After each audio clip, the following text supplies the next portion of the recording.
Bonjour les gens. Bonjour les gens. Tirage pour le 26 novembre. Je suis en train de regarder l'encens là, il y a un peu trop. Là, c'est en train de se calmer, mais il y en avait beaucoup. Et j'ai failli mourir asphyxié. C'est la cause première de mort chez les médiums. On va utiliser aujourd'hui le tarot des oppositions de Pierluca Didi et Michele Dall'Audio, je sais pas comment ça se prononce.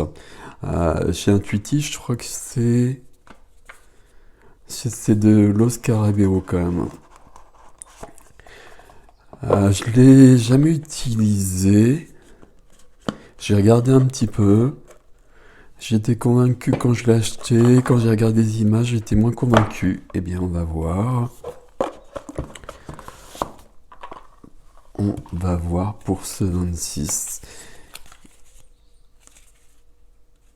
Ouais, donc ok.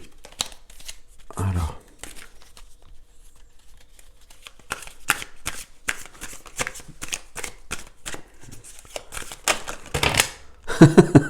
Alors, on va prendre notre ami ici déjà.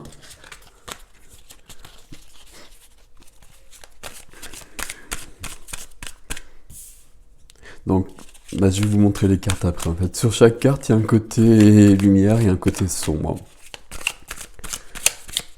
C'est un peu le but. C'est le tarot des oppositions, d'où le nom. Et si j'ai compris, j'ai pas assez regardé, hein, mais justement, c'est de trouver l'équilibre. Et c'est vrai que bah, c'est un peu le but du tarot. Enfin, je sais pas si on peut dire ça comme ça, bien. Bon.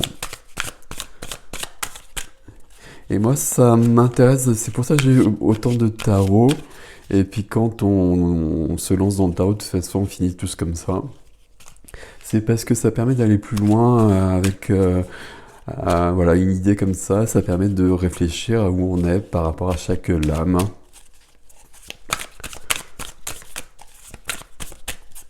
Et une troisième carte que voici. Alors du coup, qu'est-ce qu'on a ici? On a le valet d'épée. Donc le valet d'épée, hop, et le valet d'épée. Je vais vous le montrer comme ça. Moi, je les prends toujours à l'endroit. C'est pas endroit envers, c'est pas aussi simple que ça, ce tarot-là. C'est intéressant. On va voir. Le valet d'épée, c'est des nouvelles idées. Le valet d'épée vient nous apporter des idées. On est dans le mental, dans l'intellect, dans les paroles, dans les mots. Le valet d'épée, c'est quelqu'un qui va apporter sa logique. C'est quelqu'un aussi qui peut réclamer une certaine vérité. Quand on a le valet d'épée ou l'as d'épée, il peut y avoir des choses qui ne sont pas dites, des choses qui ne sont pas vraies. Donc on peut avoir cette notion-là. Donc le valet d'épée, il apporte sa lumière et il apporte de l'éclaircissement dans la vie. Si on n'est pas dans la lumière du valet d'épée, donc on ressemble à ça. Et donc on se morfond et puis on se... Voilà, j'ai fait des gestes, maintenant ça va être plus facile. Après, on a la deuxième carte, c'est le 4 de denier. Le 4 de denier, pour moi, c'est être sur ses acquis. Et rester sur ses acquis, et un peu plutôt comme le personnage sombre. Et vous voyez que, naturellement, moi, j'utilise plutôt cette notion-là. Mais le 4 de denier aussi, c'est justement qu'on a travaillé, on est dans la matière, on a des acquis, on a des biens, on a des choses qui vont nous rassurer. C'est du 4, hein, c'est de la sécurité, c'est un socle, c'est la maison, etc. C'est tout ce qui va nous offrir une sécurité, la sécurité qui va peut-être nous permettre de nous envoler parce qu'on sait qu'il y a un endroit où on va pouvoir revenir à chaque fois. Le 4 de denier, pour moi, justement, c'est bien, mais il ne faut pas stagner pour autant. Il ne faut pas rester sur ses acquis. Et donc, vous voyez que moi, j'utilise plutôt ce côté-là. Le valet d'épée, je l'utilise là. Le 4 de denier, je l'utilise ici. Et la troisième des cartes, c'est le 9 de coupe. 9 de coupe, c'est la plénitude, pardon, je vais bouger tout. Le 9 de coupe, c'est la plénitude émotionnelle. On est dans les coupes, on est dans les sentiments.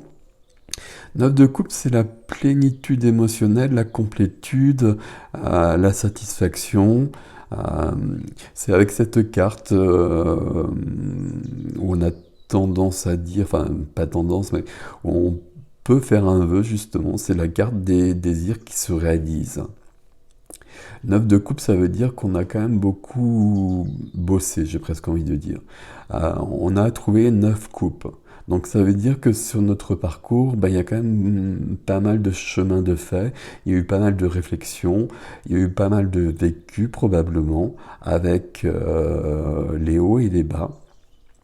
Et on a sublimé un peu tout ça.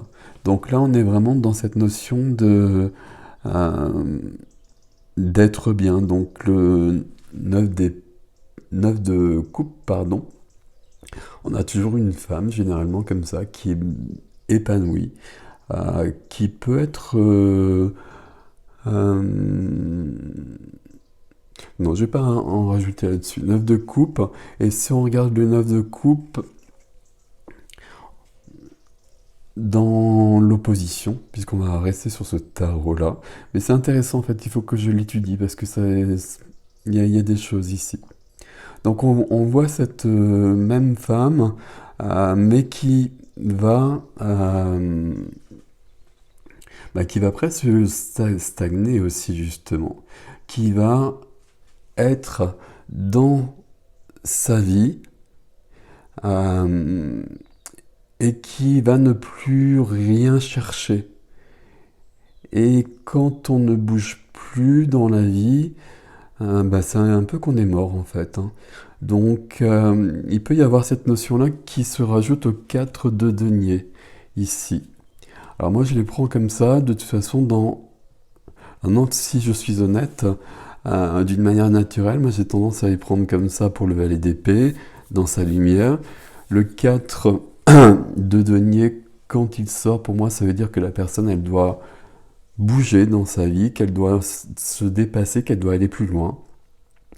Et le 9 de coupe, ça veut dire qu'on a trouvé un équilibre émotionnel qui permet d'avoir une stabilité, qui permet justement d'aller plus loin aussi. C'est pas tout à fait ça que je voudrais dire. Quand on est dans le 9 de coupe, on sait qui on est. On sait ce qu'on veut, ou peut-être on sait ce qu'on ne veut plus en tout cas. Peut-être qu'on ne sait pas encore ce qu'on veut, parce que c'est pas aussi simple que ça. Et puis c'est peut-être notre ami le valet d'épée, puis ce qu'on veut, ça varie toujours dans la vie. Au fur et à mesure de notre évolution, on va vouloir des choses différentes. Et le valet d'épée ici, il peut nous apporter des nouvelles... Alors attendez, parce que je fais tout bouger, puis j'ai même fixé les choses comme d'habitude. Le valet d'épée, alors, bon, vous n'allez pas tout voir, vous n'allez pas voir les deux côtés. Le valet d'épée ici, il va nous apporter des nouvelles idées. Donc, ce 9 de coupe qui est plus loin, va aller plus loin. J'ai essayé de faire d'autres phrases, pardon. Le valet d'épée nous donne des nouvelles idées, pas des nouvelles envies parce qu'on aurait des bâtons qui seraient à l'œuvre. Mais on a des idées qui commencent à germer pour passer à autre chose, pour créer des nouvelles choses peut-être.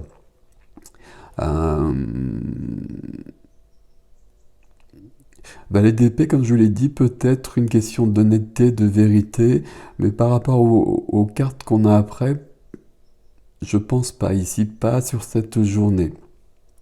Mais ici, on a quand même besoin d'aller plus loin. Et le valet d'épée, il y a une idée qui commence à germer, il y a une idée qui commence à venir, qui se réalisera plus tard. On est vraiment au niveau de l'idée pour l'instant. Et puis comme on est dans cette notion-là de plénitude, je vais le dire comme ça, on passera à l'action. On passera à l'action et puis on va créer quelque chose d'autre. Et puis on va dépasser ce 4 de denier. Donc on va peut-être sortir de sa zone de confort. Mais c'est plutôt pas mal. Et puis si je garde ces cartes comme je vous les ai montrées, ben, la zone de confort, ça nous donne ça dans le 9 de coupe.